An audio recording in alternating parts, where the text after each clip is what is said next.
Whitehaven have put out a statement today, a video. It's lasts about 25 minutes, which the gist is give us some money in a Bob Geldof style. The problem every club has got, if you haven't got a rich owner, is that you haven't got money.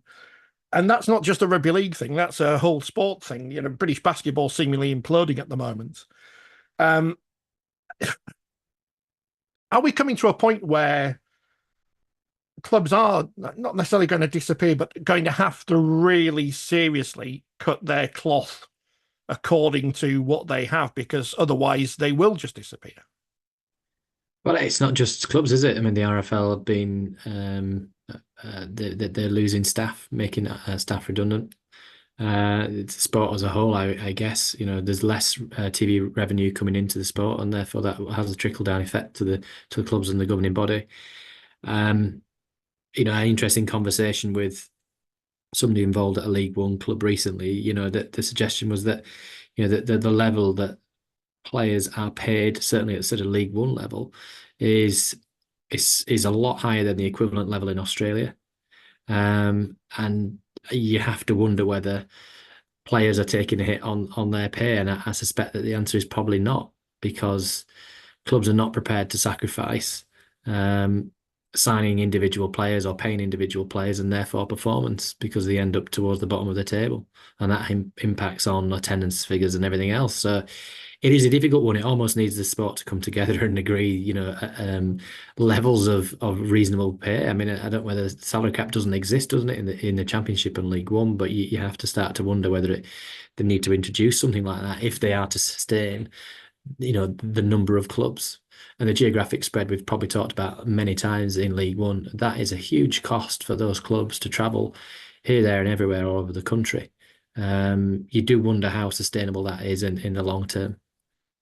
I also think it hints at something that we've spoken about a lot, that one of the reasons players who we all have the utmost admiration for would love to earn, the kind of money that footballers do, even in the lower reaches of their competition. The fact that we don't have enough of them of quality at the moment to fulfill three professional, semi-professional divisions means that their value goes up.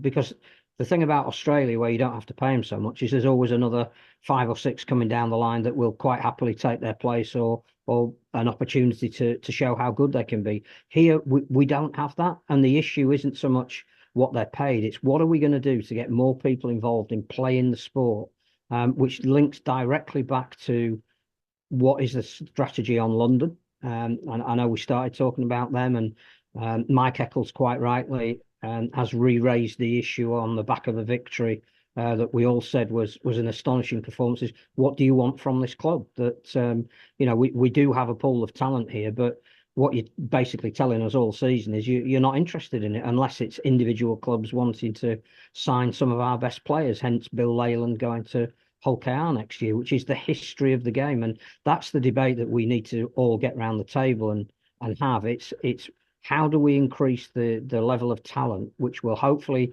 then increase the level of income that comes into the sport at all levels. And I think when we've got a little bit more time to talk about it, probably in the off season when we're not looking at performances in matches, there is an existential crisis coming about what do the top clubs do? Where do they see their future income coming from? And if the NRL really are serious about getting involved in the sport, which nobody's 100% sure that they are at the moment and in what level, but you look at Las Vegas, and I know we've mentioned that a lot as well, but you think this is the first foray in welcoming the top end of Super League. What does that mean for everybody else? We don't have a debate about feeder clubs, which again is not something that it's an easy discussion to have around a table where obviously there's a turkeys voting for Christmas element to it, and it's not always right to compare what happens in Australia, but it works over there. There is an identity of each club in each structure of their competition. The players know where they sit in that structure and where they need to be if they're going to move up and down that pyramid. The clubs have a sense of where they sit and what they can realistically achieve, and that the competitions that they're in are made to be as meaningful as they can possibly be by governing bodies. But we don't seem to do any of that. You know, we're talking about bringing in another club in League One that has a distance element to it. Obviously, I'm not talking about Goole there, but clearly, you know, they're one of only three, the others being Bedford and East Anglia, that whether they're capable of taking up that spot or not, we're already talking about something that James has already raised about how do you have the finance to be in League One and bring in another club that is going to cost you the finance that you haven't got purely on the basis of travel. So I don't know what the answer is to any of that, but I do think we've scratched the surface there of raising what a real contentious issue we're facing at the moment.